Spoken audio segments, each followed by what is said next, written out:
ಎಲ್ಲರಿಗೂ ಸ್ವಾಗತ ಸುಸ್ವಾಗತ. ಇವತ್ತಿನ ವ್ಲಾಗ್ ಸ್ವಲ್ಪ ಲೇಟ್ ಆಗೋಯಿತು, ಕ್ಷಮಿಸ್ಬಿಡಿ.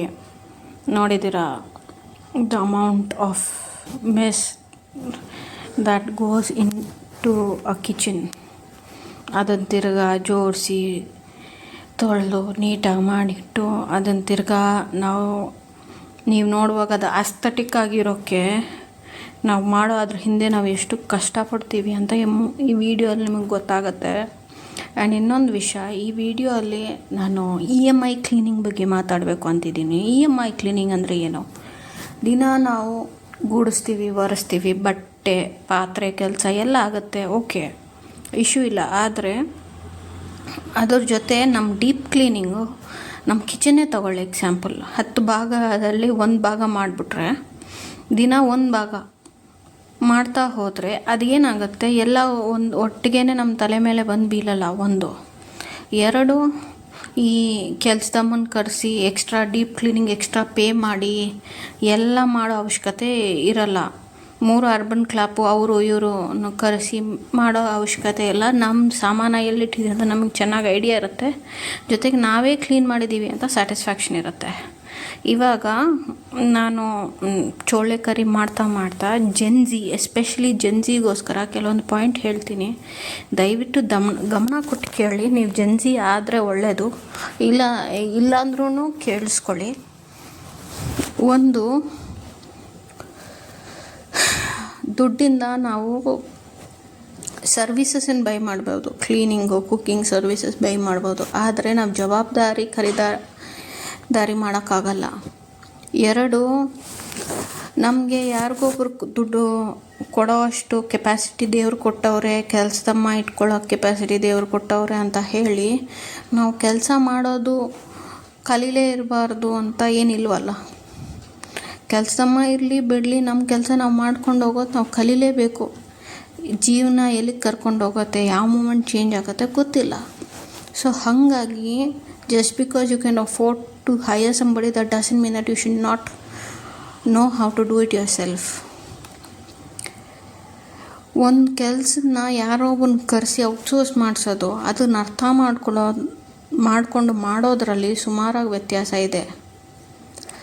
ಸರಿ, ನೀವು ಏನು ಅನ್ಕೋತೀರಾ? ದುಡ್ಡಿದ್ರೆ ದುನಿಯಾ ಅನ್ಕೋತೀರಾ. ಸರ್, ನಾಳೆ ದಿನ ದುಡ್ಡಿದೆ, ಕೆಲಸದಮ್ಮ ಬಂದಿಲ್ಲ ಅಂದರೆ ಏನು ಮಾಡ್ತೀರಾ? ನಾವು ಸ್ವತಂತ್ರವಾಗಿದ್ದೀವಿ ಅಂದರೆ ಬರೀ ದುಡ್ಡಿನ ಮೂಲಕ ಒಂದೇ ನಾವು ಸ್ವತಂತ್ರವಾಗಿರೋಕ್ಕಾಗಲ್ಲಮ್ಮ.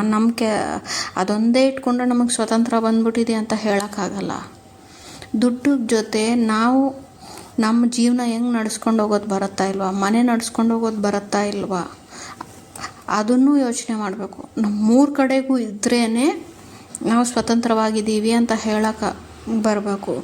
ಮನೆ ನಡೆಸ್ಕೊಂಡು ಹೋಗೋದು ಅಂದರೆ ಬರೋ ಸಂಬಳದಲ್ಲಿ, ಬರೋ ಆದಾಯದಲ್ಲಿ ಯಾವುದಕ್ಕೆ ಎಷ್ಟು ಖರ್ಚು ಮಾಡ್ತಿದ್ದೀವಿ, ಎಷ್ಟು ಖರ್ಚು ಮಾಡ್ಬೋದು, ಎಷ್ಟು ಉಳಿಸ್ಕೋತಿದ್ದೀವಿ, ಅದನ್ನು ಯೋಚನೆ ಮಾಡಬೇಕು. ಅದು ರಿಯಾಲಿಟಿ ಚೆಕ್. ನಾವು ಡೀಪ್ ಕ್ಲೀನಿಂಗ್ ಕಾಸ್ಟ್ ಮನಿ, ಅಕ್ಯುಮುಲೇಷನ್ ಆಲ್ಸೋ ಕಾಸ್ಟ್ ಮನಿ. ನಾವು ಯಾವುದಾದ್ರೂ ನೆಗ್ಲೆಕ್ಟ್ ಮಾಡಿದ್ರೆ ಅದೂ ಕಾಸ್ಟ್ಲಿ ಆಗಿಬಿಡುತ್ತೆ. ಯಾಕಂದರೆ ಅದು ಕ್ಲೀನ್ ಮಾಡುವಾಗ ಸಿಕ್ಕಾಪಟ್ಟೆ ಕ್ಲೀನಿಂಗ್ ಲಿಕ್ವಿಡ್ಸು ಅದಕ್ಕೂ ಇದಕ್ಕೂ ದುಡ್ಡು ಹೋಗುತ್ತೆ. ಅದಕ್ಕನ್ನು ನಾವೇ ಮಾಡ್ಕೊಂಡು ಹೋದರೆ ಅವಾಗೇ ಕ್ಲೀನ್ ಮಾಡಿಟ್ಬಿಟ್ರೆ ಆಯ್ತಲ್ಲ. ಇವಾಗ ಇಟ್ಟಿರೋ ಪಾತ್ರೆ ಅವಾಗ ಪಾತ್ರೆ ಉಜ್ಜಿಬಿಟ್ರೆ ಆಯಿತು, 30 ಸೆಕೆಂಡಲ್ಲಿ ಕೆಲಸ ಮುಗೀತು. ಒಂದು ಪ್ಲೇಟ್ಗೆ, ನಾನು ತಿಂದಿರೋ 1 ಪ್ಲೇಟ್ಗೆ ಅದನ್ನು ಹಂಗಂಗೆ ಇಟ್ಟರೆ ನೆನೆಸಿಕ್ಕಿ ಅದನ್ನು ನೀಟಾಗಿ ಸೋಪ್ ಸೊಲ್ಯೂಷನ್ ಹಾಕಿ ಉಜ್ಜಿ ಇಕ್ಬೇಕಾಗತ್ತೆ. ಅದು 3-4 ನಿಮಿಷ ಹೋಗುತ್ತೆ. ಏನಕ್ಕೆ? ಇವಾಗ ನೋಡಿ ಇನ್ನೊಂದು ವಿಷಯ, ಇವಾಗ ನೋಡಿ, ಇದು ಕ್ಲೀನ್ ಮಾಡುವಾಗ ಮೇಲೆ ಇರೋ ಸಾಮಾನು ಎಲ್ಲ ತೆಗೆದು ಅಡುಗೆ ಮಾಡ್ತಾ ಈ ಥರ ಶೆಲ್ಫ್ ಬೈ ಶೆಲ್ಫ್ ಬರೀ ಕ್ಲೀನಿಂಗ್ ಲಿಕ್ವಿಡ್ ಹಾಕಿ ಒರೆಸ್ತಿದ್ದೀನಿ. ಟಕ್ಕಂತ ಅರ್ಧ ಗಂಟೆ ಬೇಕು ಅದು ಪಲ್ಯ ಮಾಡೋಕ್ಕೆ. ಅಷ್ಟೊತ್ತಿಗೆ ಈ ಪೂರ್ತಿ ಶೆಲ್ಫ್ ಖಾಲಿ ಮಾಡಿಬಿಟ್ಟು ನೀಟಾಗಿ ಒರೆಸ್ಬಿಡ್ತಿದ್ದೀನಿ. ಕೆಲಸದಲ್ಲಿ ಅದು ಆಗೋಯ್ತಲ್ಲ. ಹೆಂಗಿದ್ರು ಸ್ಲ್ಯಾಬು, ಸಿಂಕು, ಆಮೇಲೆ ಫ್ಲೋರು, ನಾನು ಎಲ್ಲೆಲ್ಲಿ ಏನಾದ್ರು ಮಸಾಲೆನ ಬರುತ್ತೆ ಒರೆಸ್ಲೇಬೇಕಾಗಿತ್ತು. ಅದ್ರ ಜೊತೆ ಇದು ಮಾಡಿಬಿಟ್ರೆ ಆಯ್ತಲ್ಲ. ಇದೆಲ್ಲ ಮಾಡಿಬಿಟ್ಟು ನಾನು ಆಚೆಗಡೆ ಕೆಲಸದಾಗ ತೊಳೆದಿಟ್ಟಿರೋ ಪಾತ್ರೆ ಬಂದು ಜೋಡಿಸ್ಬಿಟ್ರೆ ಆಯ್ತಲ್ಲ. ಜೊತೆಗೆ ಮಿಷಿನಲ್ಲಿ ಬಟ್ಟೆ ಇದೆ, ಆ ಬಟ್ಟೆನೂ ತೆಗೆದು ಒಣಗಾಕ್ಬಿಟ್ರೆ ಆಯ್ತಲ್ಲ. So along with the regular cleaning, even your deep cleaning is happening side by side ಅಲ್ಲ. ಆ್ಯಂಡ್ ಇನ್ನೊಂದು, ನಾವೇನು ಅನ್ಕೋತೀವಿ ಗೊತ್ತಾ, ನಮ್ಮ ಮನೆ ನಾವು ಸ್ವಚ್ಛವಾಗಿ ಇಟ್ಕೊಳ್ಳೋದೊಂದು ಪನಿಷ್ಮೆಂಟ್ ಅನ್ಕೋತೀವಿ. ಆದರೆ ಟ್ರೀಟ್ ಇಟ್ ಆ್ಯಸ್ ಯಾರೋ ಒಂದು ಶಿಕ್ಷೆ ಥರ ನೋಡ್ತೀವಿ ಹೊರತು ಅದನ್ನು ಯಾವತ್ತೂ ಒಂದು ಸೆಲ್ಫ್ ರೆಸ್ಪೆಕ್ಟ್ ಫಾರ್ಮ್ ಆಗಿ ನೋಡ್ತಿಲ್ಲ. We are not seeing it as a part of self care.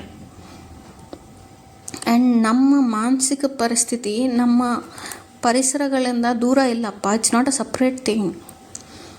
ನಾವು ಮನೆ ಎಷ್ಟು ನೀಟಾಗಿ ಇಟ್ಕೋತೀವಿ, ನಾವು ಎಷ್ಟು ನೀಟಾಗಿರ್ತೀವಿ, ಎಷ್ಟು ಸ್ವಚ್ಛಪಡಿಸ್ತೀವಿ ನಮ್ಮ ಮನೆಯನ್ನು, ನಾವು it talks a lot about ಆ ಮೆಂಟಲ್ ಹೆಲ್ತ್. ಸೊ ಯಾರೋ ಬಂದು ನಮ್ಮ ಜೀವನ ಕ್ಲೀನ್ ಮಾಡೋಗ್ತಾರೆ ದುಡ್ಡು ಕೊಟ್ಟು ಅಂತ ಕಾಯೋದು ಬಿಟ್ಬಿಟ್ಟು ನಮ್ಮ ಜೀವನ ನಾವೇ ನಡೆಸ್ಕೊಂಡು ಹೋಗಿ ಆದಷ್ಟು ನಮ್ಮ ಕೆಲಸಗಳು ನಾವೇ ಮಾಡ್ಕೊಳ್ಳೋದು ಒಳ್ಳೆಯದಲ್ಲ, ದುಡ್ಡು ಉಳಿಯತ್ತಲ್ಲ.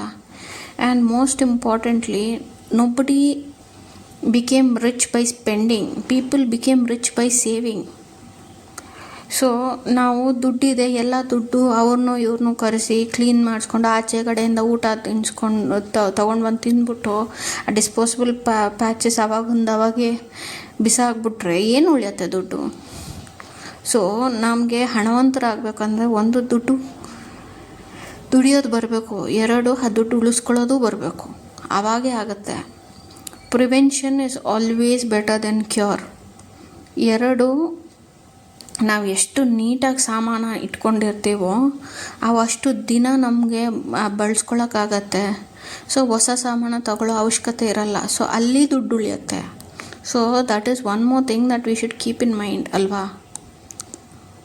ಆ್ಯಂಡ್ ನೀವು ಅನ್ಕೋಬೋದು ನಾವು ಎಷ್ಟು ಕ್ಲೀನಾಗಿರ್ತೀವೋ, even if you look it from a doctors perspective, ನಾವು ಎಷ್ಟು ಸ್ವಚ್ಛವಾಗಿರ್ತೀವೋ ರೋಗಗಳಿಂದ ಅಷ್ಟೇ ದೂರವಾಗಿರ್ತೀವಲ್ಲ. ಆ್ಯಂಡ್ ಇನ್ನೊಬ್ಬರು ಬಂದು ನಮ್ಮ ಜೀವನ ನಡೆಸ್ಕೊಡೋದೇನು ಅಂತ ನನಗೆ ಇವಾಗ ತನಕ ಅರ್ಥ ಆಗ್ತಿಲ್ಲ. ನಾವು ಆದಷ್ಟು ನಮ್ಮ ಜೀವನ ನಾವೇ ನಡೆಸ್ಕೊಂಡು ಹೋದ್ರೆ ಒಳ್ಳೆಯದಲ್ಲ. ಹೌದು, ನಮ್ಮ ಮನೆಯಲ್ಲೂ ಕೆಲಸದಮ್ಮ ಬರುತ್ತೆ, ಆದರೆ ನಮ್ಮ ಮನೇಲಿ ನಡೆಯೋ ಕೆಲಸದಲ್ಲಿ ಬರೀ 20-30% ಆ ಯಮ್ಮ ಮಾಡುತ್ತೆ. ಬಿಕಾಸ್ ನನಗೆ ಕೆರಿಯರ್ ಇದೆ, ನಂದು ಬೇರೆ ಬೇರೆ ಕೆಲಸಗಳಿರ್ತವೆ, ಪೂರ್ತಿ ದಿನ ಮನೇಲಿರಲ್ಲ, ಹಂಗಾಗಿ ಆ ಯಮ್ಮ ಬರುತ್ತೆ, ಇಲ್ಲ ಅಂತಲ್ಲ. But then I make sure that I do maximum work by myself. So ಇವಾಗ ನಾಳೆ ಆ ಯಮ್ಮ ಬಿಟ್ಟು ಹೋದ್ರೂ ನನಗೆ ತೊಂದರೆ ಇಲ್ಲ. ಮನೇಲಿ ಇನ್ನೂ ಇಬ್ಬರಿದ್ದಾರೆ ನನ್ನ ಜೊತೆಗೆ, ನಾವು ಕೆಲಸ ಭಾಗಗಳು ಮಾಡ್ಕೋತೀವಿ, ಇದು ನೀನು ಮಾಡು ಅದು ನಾನು ಮಾಡು ಅಂತ. ಅಟ್ಲೀಸ್ಟ್ ಅಷ್ಟು ಕೇಪಬಲ್ ಇದ್ದೀವಲ್ಲ. ದುಡಿಯೋದು is attractive. It you know to be honest makes you look attractive. ಜೊತೆಗೆ ನಮ್ಮನ್ನು ನಾವು ನಡೆಸ್ಕೊಂಡು ಹೋಗೋದು, ನಮ್ಮ ಕೆಲಸ ನಾವು ಮಾಡ್ಕೊಂಡು ಹೋಗೋದು, it will make us having that capability makes us even more attractive. And ಲಾಸ್ಟಲ್ಲಿ ಕ್ಲೋಸಿಂಗ್ ಕೋಟಲ್ಲಿ ಒಂದು ಮಾತು ಹೇಳ್ತೀನಿ. The strongest people aren't the ones who can pay others to do everything for. The strongest people are the ones who can do it themselves and still choose to stay humble. Don't spend your life running away from basic responsibilities. Learn them, master them, then decide what you want to outsource. Your future home does not mean more money. It needs better habits. ಅಷ್ಟೇ. ಇಲ್ಲಿ ತನಕ vlog ನೋಡೋದಕ್ಕೆ ತುಂಬ ತುಂಬ ಧನ್ಯವಾದಗಳು. And every comment, every view matters a lot. ದಯವಿಟ್ಟು channel ನೋಡಿ, subscribe ಮಾಡಿ, ಏನಾದರೂ ಫೀಡ್ಬ್ಯಾಕ್ ಇದ್ದರೆ ತಿಳಿಸಿ. ಆ್ಯಂಡ್ ಬೈ ದ ವೇ, ಈ ಚೋಲೆ ಕರಿ ಆಲ್ಮೋಸ್ಟ್ ಮುಗಿತಾ ಬಂತು. ನಾನು just a little bit of last